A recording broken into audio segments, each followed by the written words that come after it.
Bonjour et bienvenue sur Web TV Pro. Aujourd'hui, on va parler, dans cette vidéo, on va parler de la transition vers la vidéo sur IP. Pourquoi et comment franchir le cap? Alors, la vidéo sur IP, c'est quoi? C'est en fait, on ne transmet plus via des câbles HDMI ou SDI, mais via des protocoles qui, qui se baladent sur les câbles RJ45 qu'on connaît tous, qu'on a à la maison, qu'on a au bureau. Tous les ordinateurs sont interconnectés, alors soit en Wi-Fi, soit en filaire. Personnellement, je préfère les filaires, même si le Wi-Fi commence doucement mais sûrement à être suffisamment performant pour également traiter la vidéo sur IP. Mais bon, ça reste très limité. Moi, je préfère quand même vous recommander du câblage filaire RJ45 en catégorie 6A, je crois, ou catégorie 7. Enfin bref, les plus récentes, de préférence, parce qu'il faut du débit sur la vidéo sur IP. Et puis voilà, quoi. Donc, allez, on va rentrer tout de suite dans le vif du sujet. Pourquoi et comment franchir le cap vers la vidéo sur IP, alors qu'on est tous dans une considération HDMI, SDI. Moi, je l'ai encore vu qu'il y a quelques années. Je me suis pris la tête un petit peu avec un réalisateur ou un régisseur qui raisonnait que SDI. Bon, ok. Alors qu'il fallait connecter des ordinateurs, donc parce qu'il fallait rentrer du PowerPoint dans la présentation. Enfin bref. La vidéo sur IP aujourd'hui arrive à une maturité, que ça soit localement, dans un réseau local, dans un studio, dans un événement. C'est bien plus pratique, très franchement, à gérer toutes les connexions en réseau. Ça peut se préparer en amont. Il y a juste les câbles RJ45 à tirer, heu et en plus, hem, si on est dans les gammes moyennes, pas dans certains protocoles, mais dans les gammes moyennes, avec des caméras PTZ, par exemple, d'entrée de gamme, d'entrée au milieu de gamme, ils fonctionnent en PoE, c'est-à-dire le Power over Ethernet. Donc ils sont alimentés en fait par le switch ou le switch, et donc ça enlève un câble encore en plus, à savoir l'alimentation de la caméra. Bon allez, on va rentrer dans le vif du sujet. Hop, la transition vers la vidéo sur IP. Pourquoi et comment franchir le cap, pardon. Pourquoi ce webinaire? C'est une évolution en fait incontournable, c'est-à-dire tout l'audiovisuel, je l'ai encore vu il y a très récemment. J'avais été sur un salon qui est le salon ISE, à Barcelone, heu et dans la partie audiovisuelle, bon, c'est vraiment un très, très gros salon, audiovisuel au sens large, c'est-à-dire aussi bien sur l'éclairage, le son, la vidéo, le broadcast.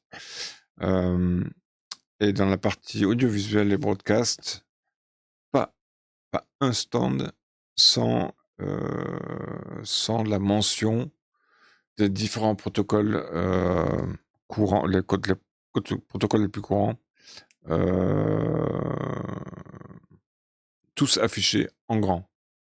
C'est-à-dire que les logiciels ou le matériel qu'ils proposaient était compatible avec ces différents protocoles. Donc ça devient incontournable. Ça devient d'autant plus incontournable parce que si on veut aujourd'hui, on veut par exemple, hem, faire, intégrer de l'IA, dans sa production, ben, via IP.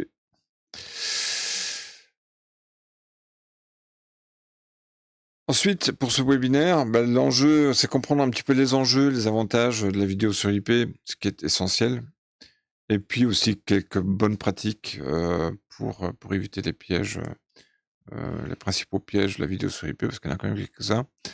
Ça se fait pas, comme ça. Mais c'est aujourd'hui quand même assez sécurisé et ça vaut le coup de s'y intéresser sérieusement, et de basculer, ne fût-ce que dans les tests. Alors l'état du marché, SDI vs, IP, le secteur globalement, tout l'audiovisuel bascule vers l'IP. Je vous donne l'exemple avec le salon ISE.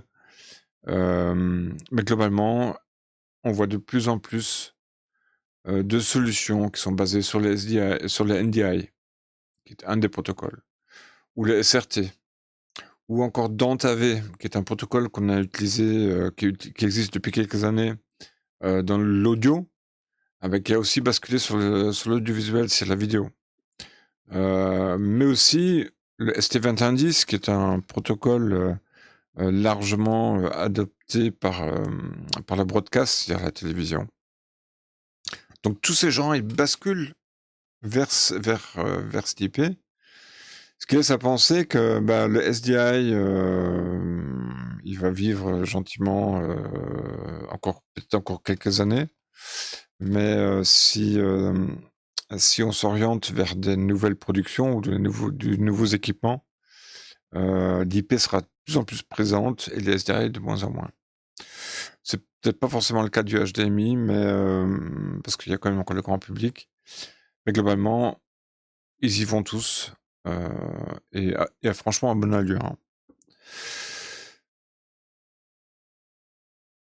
C'est la flexibilité et l'évolutivité. Un workflow SDI classique est rigide. Oui. Coûteux, ouais, à voir quand même. Mais globalement, c'est assez rigide. Il faut passer par des convertisseurs, des encodeurs divers et variés, et surtout du câble, qui n'est pas, je crois, bidirectionnel. Je me trompe peut-être, mais bref, c'est assez figé. Le workflow IP est juste l'inverse, c'est vraiment une flexibilité inégalée. Vous branchez votre câble, sur le hub ou le switch plutôt, et l'autre côté, vous le branchez sur la caméra et hop, ça marche. Presque. Faut le configurer quand même. L'évolutivité, l'IP, on en est, peut-être pas au début, mais au niveau vidéo, on en est au début, mais déjà bien installé. Mais l'IP existe depuis internet, voire avant. Moi, j'ai connu les premières connexions IP, c'était, quand j'ai travaillé, comme responsable informatique, dans une collectivité. J'ai branché, je crois parmi les premiers réseaux IP, TCP/IP, dans cette collectivité. Donc c'est quelque chose d'éprouvé, ça fonctionne sur internet, l'IP, vous en avez besoin quasiment partout. Donc c'est dans cette direction qu'il va falloir aller. L'optimisation des coûts, c'est une réduction de câblage, hein, l'IP réduit considérablement le besoin de câbles et plus performant aussi au niveau câblage. Vous avez plus de distance. Et puis c'est une mutualisation des infrastructures audiovisuelles et des infrastructures IT. Du coup, vous gagnez en investissement et heu, comment dire? L'investissement se transforme du coup en fonctionnement, ce qui est quand même plus avantageux. La production à distance et le cloud. Bah oui, on est encore là-dedans. La production dans le cloud, elle est aussi très présente aujourd'hui. Hem, mais c'est surtout la production à distance qui a littéralement explosé avec le confinement toujours. Cette, cette pandémie qui nous a guettés pendant quelques mois. Et ça fait basculer l'ensemble, heu, vers une accélération aussi bien de la production à distance que le cloud. Aujourd'hui, on parle beaucoup plus de production hybride, avec un modèle local. pour les studios, pour les événements sportifs, par exemple. Et avec un transbordement, à savoir que la régie ou les régies, ou les centres de diffusion de traitement, sont, localement ailleurs et on passe par le cloud. Le cloud, si on reste complètement dans le cloud, ça offre aussi des avantages. On peut passer facilement, mieux explorer, les grands événements. Les Jeux olympiques, par exemple, ils étaient en bonne partie dans le cloud vu que ça diffusait de partout. Et là, l'avantage du cloud, hop, on peut très, très vite monter en puissance, ce qui n'est pas le cas avec, du matériel, réel,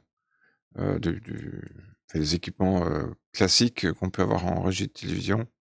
Là, on bascule tout dans le cloud, tout est digital et finalement, entre guillemets, on peut avoir un bête ordinateur, dans son bureau et faire de la régie comme ça. J'ai mon chat qui arrive. Les cas d'usage, pour ce qui est de la production à distance et tout ce qui est événement en direct, le broadcast, le corporate, l'IP s'adapte réellement partout. L'interopérabilité et les standards.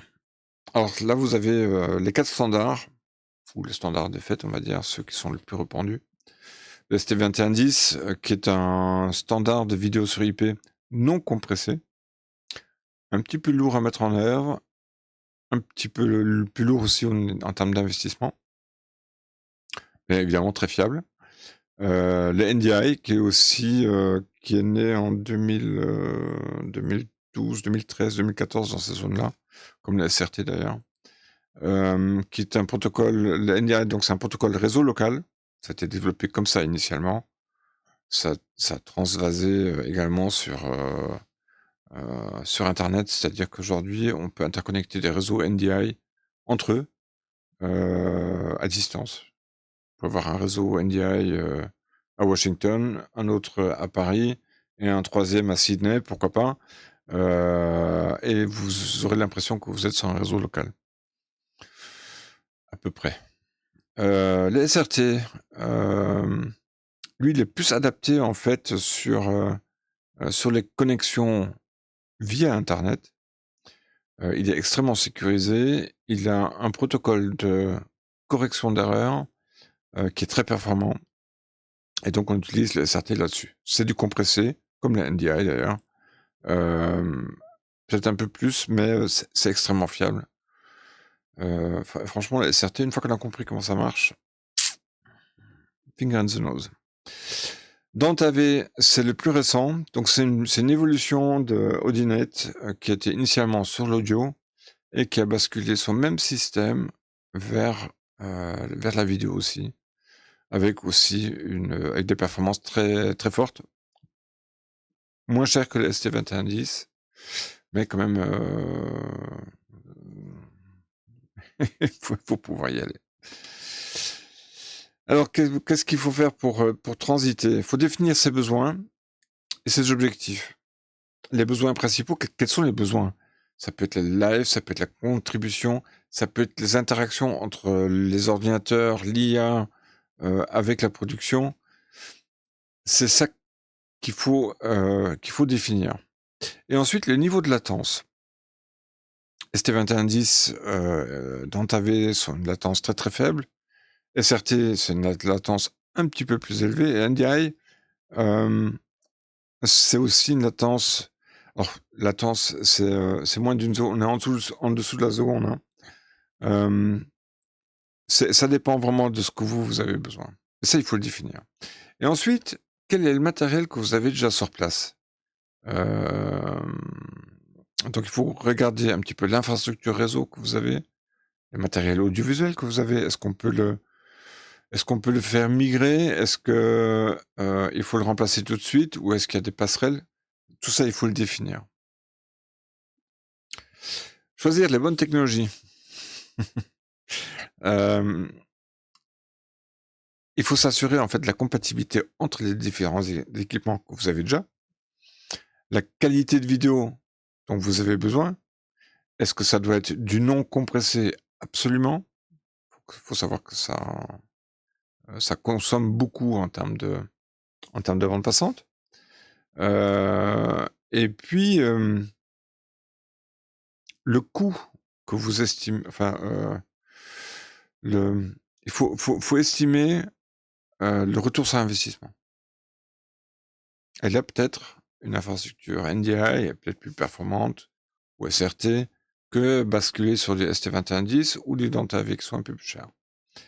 Et puis l'infrastructure vidéo, l'infrastructure réseau, est-ce qu'elle est en capacité de supporter des débits, on parle en dizaines de gigas, si on raisonne, ST2110, un peu moins, si on est sur du NDI SRT, mais ça peut monter jusqu'à 100 gigas aisément. Donc ça nécessite des changements de switch et puis un gros paramétrage de ce matériel. L'infrastructure réseau et matériel, ce sont des switches qui sont spécialisés, capables d'absorber le trafic, et puis les routeurs qui permettent de rediriger vers la bonne direction, pour qu'on, comment dire, pour qu'on ne rentre pas dans des flux aberrants et que ça soit envoyé vraiment bien vers les bonnes destinations où il y a le besoin. Mais pour ça aussi, il y a des techniques là-dessus. La bande passante est cruciale. Comme je vous le disais, hein, on tourne sur du 10 gigabits et ça peut monter aisément jusqu'à 100. La gestion des flux unicast, multicast, broadcast. Alors unicast, c'est de poste à poste. C'est-à-dire que le flux est envoyé d'une source vers une destination. Le multicast, c'est une source vers de multiples destinations, ce qui est assez économique en termes de bande passante. Et puis le broadcast, on envoie tout le flux à tout le monde, ce qui n'est pas forcément pertinent en vidéo. La sécurisation des flux, c'est le chiffrement, évidemment. On peut aussi s'imaginer faire un VPN ou des VPN pour que, comment dire, les différents flux soient séparés. Et puis, il faut se protéger contre les attaques avec des firewalls évidemment performants. Monitoring, oui, ça c'est un métier qui va se rajouter en fait sur les métiers de l'audiovisuel. Faut savoir monitorer les flux réseau. C'est pas excessivement difficile, mais bon, il faut quand même s'y attacher parce que quand vous avez tout d'un coup plus de bande passante, faut savoir pourquoi. Donc il y a une supervision qui se fait pour assurer d'une part la qualité du flux et que la bande passante est suffisante. Et puis trouver des solutions, enfin non, il y a des solutions qui existent pour faire justement toute cette supervision. Les exemples d'intégration réussie, en broadcast, un studio, gain, pour un studio, c'est un gain en flexibilité. Pour l'entreprise, on intègre aussi bien les PowerPoint ou les différentes sources, on les intègre là-dedans, y compris les webinaires, les Zoom et compagnie, on peut les intégrer à travers ça. Et puis dans les événements sportifs, alors là, c'est devenu monnaie courante. Aujourd'hui, un événement sportif, il est envoyé directement sur le cloud. Et du cloud, elle renvoie alors soit vers une régie centrale qui peut être ailleurs, et puis c'est là qu'on fait la rediffusion ensuite. Ce qui fait que en fait sur les événements sportifs, on envoie moins de personnes, moins de personnel et moins de matériel sur place. Ce qui fait que le matériel est mieux utilisé d'une façon plus pertinente. Les défis. Alors les défis, il y en a quelques-uns quand même. C'est la résistance au changement de la part du personnel. On passe de l'audiovisuel à l'audiovisuel avec l'IT. Ce que les techniciens n'ont pas forcément comment dire, appris dans les centres de formation, c'est de passer sur l'IP. Donc c'est un autre métier. Donc ces métiers ont cette tendance aujourd'hui à fusionner. L'infrastructure existante peut aussi être un frein si vous avez une vieille infrastructure IP, va peut-être falloir la changer ou l'adapter. Et puis les coûts, si vous imaginez par exemple de rentrer sur du ST2110, c'est un coût qui est quand même assez élevé. Former des équipes, bah oui, c'est indispensable. Former des techniciens pour qu'ils puissent, comment dire, heu comment dire, pour trouver directement les pannes, les soucis qu'on peut avoir sur un réseau. Un technicien doit y être formé. S'il y a un cadreur, il doit savoir: «Tiens, hem, pourquoi mon flux n'arrive pas correctement?» Ça veut dire que quelque part dans la configuration, il y a un schmilblick. Ensuite, des ingénieurs doivent maîtriser les protocoles d'IP pour les configurations et pour, les différents traitements. Donc il y a une formation à faire et ensuite, c'est, comment dire? C'est, beaucoup comment on appelle ça? De tests à faire, de mise en situation et c'est là qu'on apprend réellement, l'IP et toutes les problématiques qu'on peut y trouver. Là, j'ai mon chat qui arrive. Quelle tendance à venir? La 5G, c'est là, on y est tout près.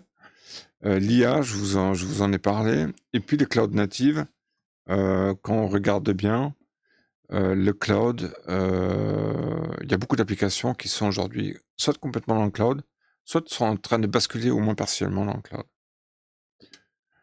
Impact sur les métiers, il y a une évolution, mais bon, ça, c'est des évolutions qui sont normales, comme pour tout métier.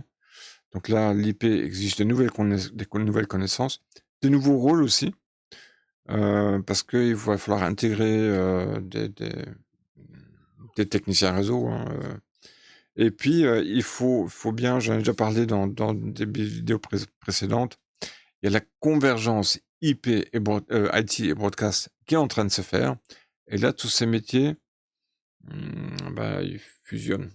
J'ai vécu ça, à l'époque, avec, l'internet et les télécoms, enfin avec l'informatique et les télécoms, puis l'internet, puis est arrivé le mobile, tout ça est en train de fusionner.